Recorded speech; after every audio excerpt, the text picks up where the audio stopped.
Hello guys, and welcome back to the Future of Film series. My name is Juho, and today we are talking about what should be the new film camera for 2025. There has been some new film cameras coming, remanufactured, mostly from Pentax and Mint, but of course the Leica M6 too. The background is that we had a visitor here in the same room.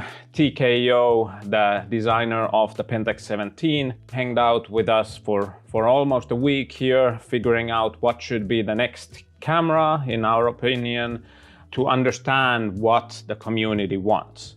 And well, then I figured that we could ask the community that what is the camera they want. So why wouldn't we? We ended up asking online on a Google form. Over 1,000 people answered in 2 weeks. And before we go into the results, I want to just have a little glance at who answered, because this is not gonna be the purest group of answers, in the sense that it's not the primary users maybe of film, or let's say that there's a lot of young people coming to film in Paris and New York and big cities around the world, and they for sure are not following up on the Camera Rescue Instagram, where this was mostly shared. But let's see what kind of people answered. So, in terms of experience, about a third of these people were new to film. They came to film after the pandemic. A bit under 1/3 has been already shooting film before there was a digital to be an option. And a bit over 1/3 has taken film as a hobby during the time when digital was already an option. So quite an even distribution of people. What is the relationship of these people with film? Roughly half are casuals who shoot a few rolls a month. 1/4 do over 60 rolls a year, which is a lot. So professional use, shoot a roll almost every day or shoot a few rolls a week. And 1/4 does under 10 rolls a year or is not even shooting anymore. What's the mix of film usage? So there's 1/4 that did pretty much only black and white. Then there's color only is 15%. Color and black and white is 35%. Then about 1/4 does a mix of color, black and white, slide, even alternative processes. Almost half are more broad than just using Kodak Gold or whatever the beginner formula nowadays is. In terms of film size, 1/5 kind of does 35mm only. Over half do 35 and 120. Again, there's the 1/4 that does pretty much everything they can find. And then there's a little slice of people who do only 120. We asked also, how do you dev and scan? This was maybe one of the most surprising answers of the whole survey. 43% of the answers develop and scan at home. If you are in a big city, you have a very good lab next to you, you might wonder why would you do that. But film photography in smaller towns, at least in Europe, is not that accessible anymore, or the local quality is not in par with what people want, and that's a very big percentage, 43%. 1/4 uses a lab locally. Only 1/10 uses a lab via post, and 1/5 develop at a lab but scan at home, which is also kind of a big percentage. It tells maybe more about the people who answered this survey than about the whole state of film photography nowadays, but those are still very big numbers. We even asked, how do people print? 42.6% don't print.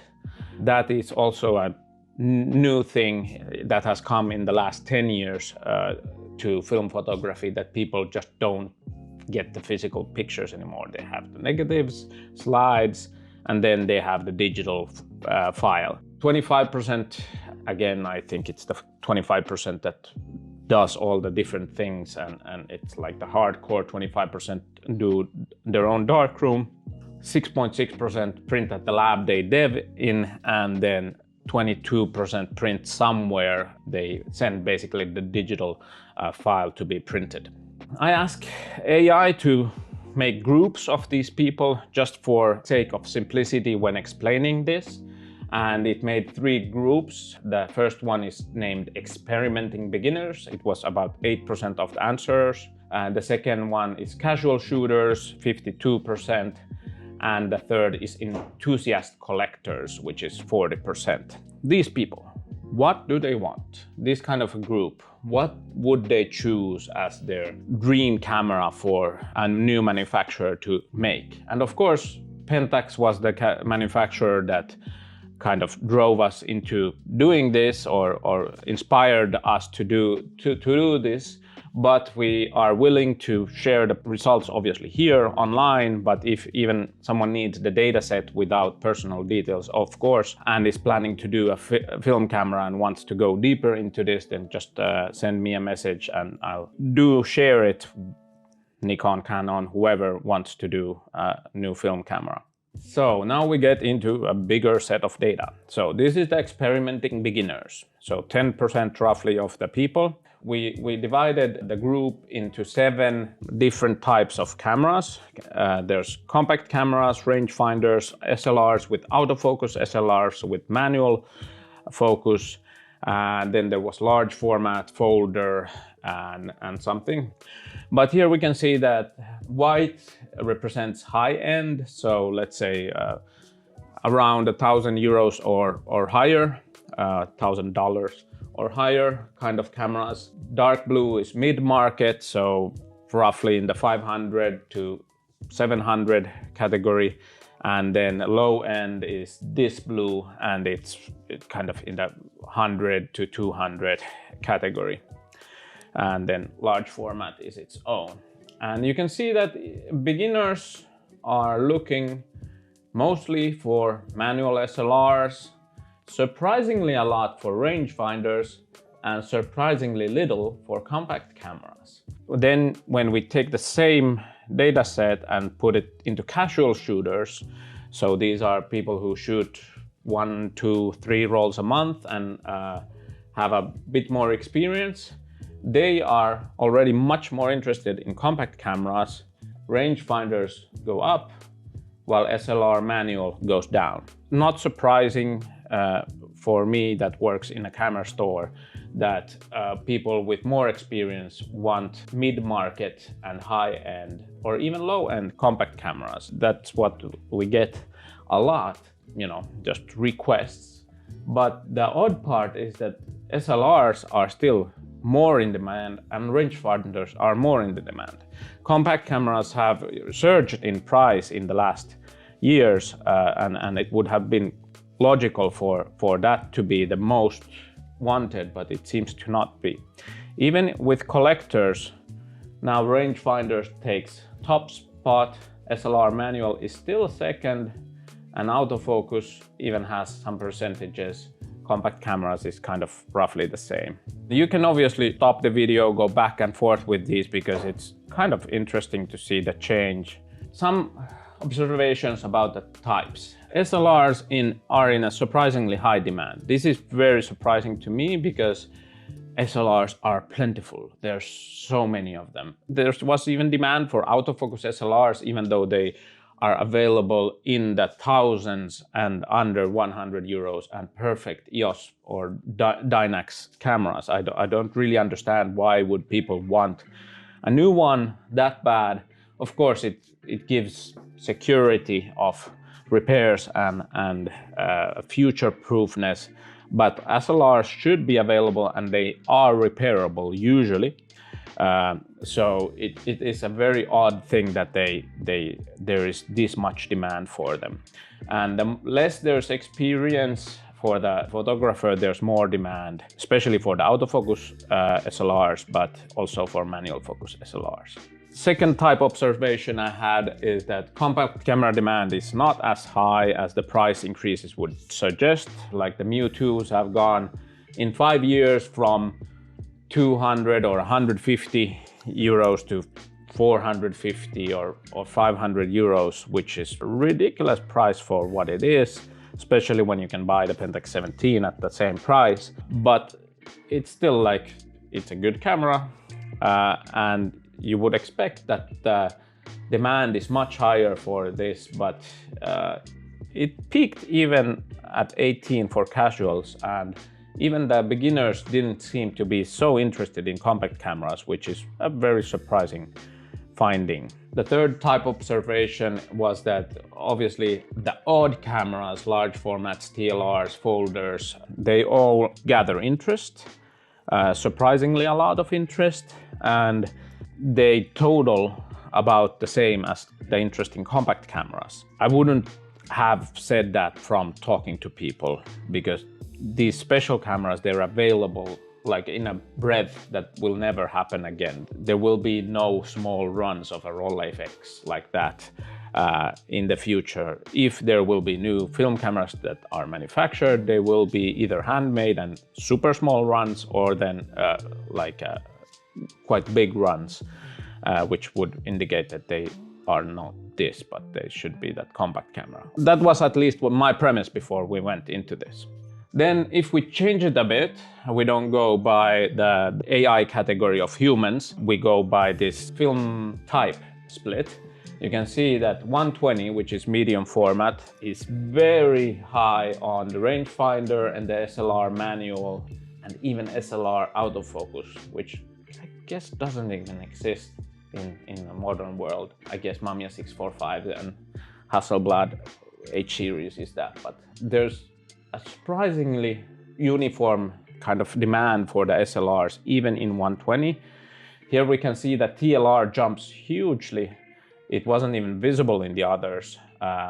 And here it's almost at 15%, which is kind of a good news, because TLR could be done quite easily. From what I understand, it's simpler than a rangefinder or a SLR. And even a folder gets interest. But then something that I noticed was that the AF compact camera, which would make sense because the Fuji GA645s and other autofocus compact 120 cameras sell like crazy. They sell super fast and are in super high demand and are quite expensive because of that. There's surprisingly low percentage for that. I would have expected that to be number one, just for my own needs. I would love one, but luckily I'm not the one deciding. When we go into 35mm, obviously the AF compact camera, boom, jumps hugely.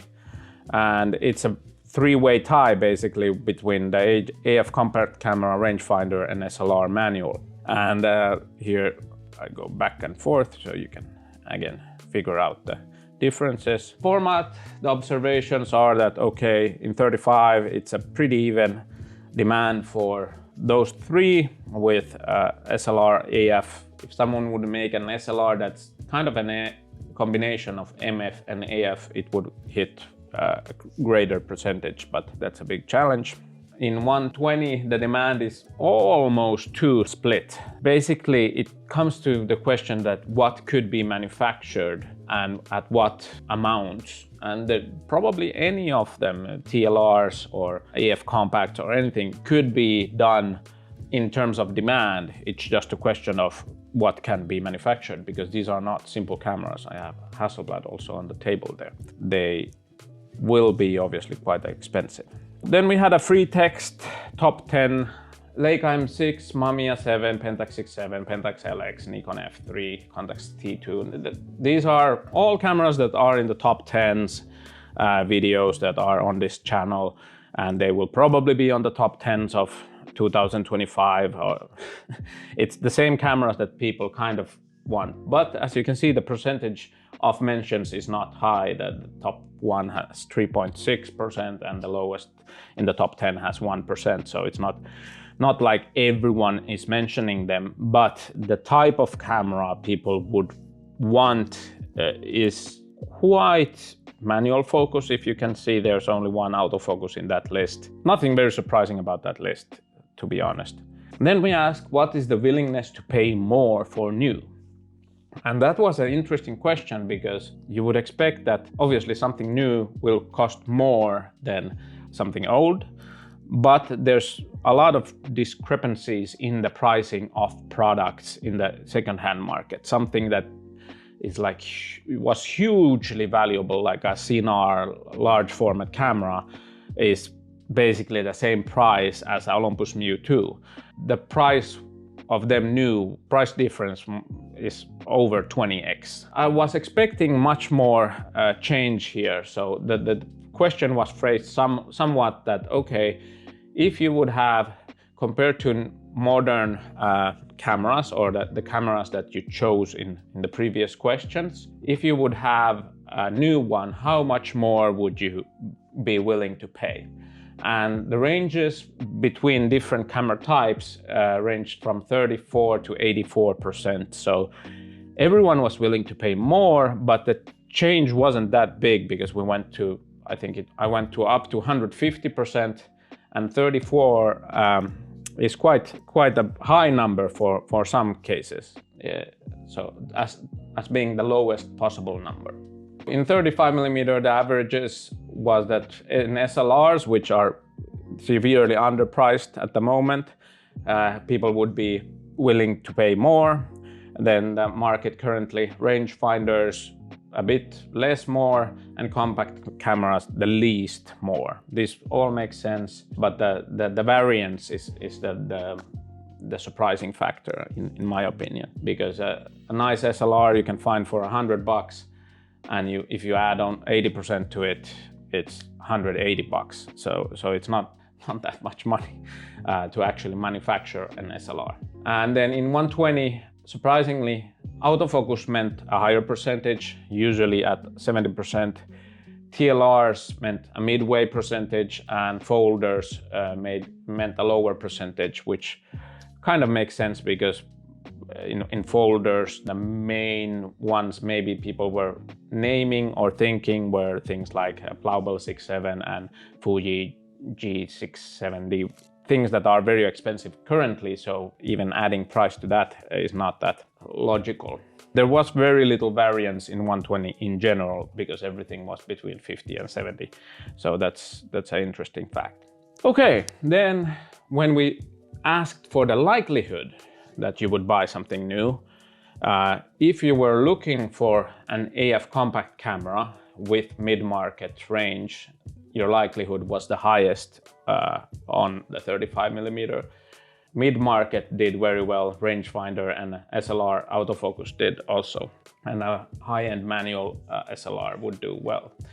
And in the bottom is a surprisingly AF compact camera with high-end. So it means that people are probably not so much looking for a high-end camera, and this question had the expectation that it would cost 50% more than a current used one. Contax T2 in this case would cost 1,600 or 700. Like, I understand why this is a lower percentage. And low-end products, basically the style of what lomography does in this kind of context, it gets the lowest values basically. In 120, it is a very different story, and the top are low-end products. So I guess with 120, people are looking for cheap options because there isn't that many. TLR's low-end should be available, but maybe people want a new one. And then rangefinder, mid-market kind of doesn't exist. Rangefinder low-end doesn't kind of exist. And SLR autofocus doesn't exist. So obviously people would buy these more because they kind of don't exist at the moment in the market. In the 120 bottom is folder high-end. So again, the Blaubels, people wouldn't just be willing to pay more for them. Autofocus compact camera high-end, again the Fuji GA645, people wouldn't be so much interested in them. They don't want a low-end SLR manual, which is understandable. And the rangefinder high-end is already high enough priced in the market. This is kind of interesting that the TLR mid-market is low and TLR low-end is high. Obviously everything else in both of the slides that were previously here falls in between the top and the bottom. I asked also about, I guess in California, in the US and in EU, there's this right to repair movement going on by law enforcement. And basically I asked that if you would be able to repair this new camera and you would have the guides to do that, would you do it yourself? Which 51% said that they would. The other half said that they wouldn't. No one would send it to the camera brand and no one would kind of basically not service it, which is kind of fun. When we go into the final summary of this all, obviously I would have liked to give results that are very clear. Do this for TKO or for whoever is looking into doing new cameras. Because the problem is that if someone manufactures new cameras and they don't economically succeed, it will end. And we would really like the world to have new film cameras, mostly for the beginner market, but as you can see, the beginners also want different things than you would expect, at least according to these results. Then to actually sell a new camera, you need to have in mind what is the availability of used cameras in each sector and how can you manufacture a camera with a competitive price point compared to that. This should be logical, but I think the data kind of backed it up already. Or then you could do something that doesn't exist.